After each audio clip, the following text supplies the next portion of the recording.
Aku akan test on dulu CarPlay ni, korang akan tengok. Okey, hari ni aku akan kongsikan rutin aku bila aku terima stok daripada seller.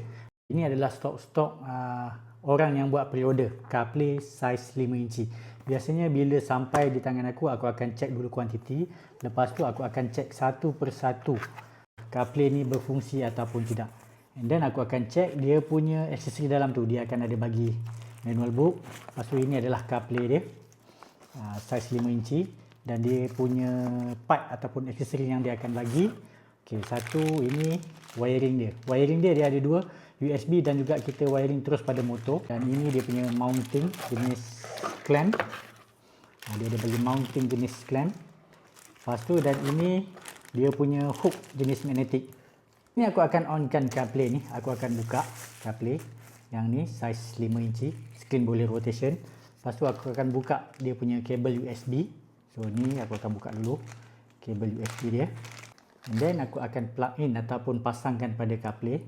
Ni untuk aku test saja sebelum aku hantar kepada buyer-buyer. Ni adalah batch yang last order bulan 2. So ini dia punya connector ataupun dia punya soket. And then aku onkan pakai plug sahaja. Masukkan power supply kepada plug USB. And then korang tengok nanti CarPlay ni dia akan hidup. So inilah model CarPlay saiz 5 inci yang screen boleh rotation.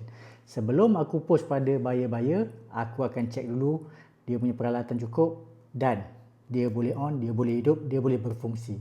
Jadi siapa-siapa yang nak dapatkan CarPlay saiz 5 inci ni, korang boleh buat pre-order untuk batch yang bulan 3. InsyaAllah nanti lepas raya, supplier akan hantar dan aku akan post.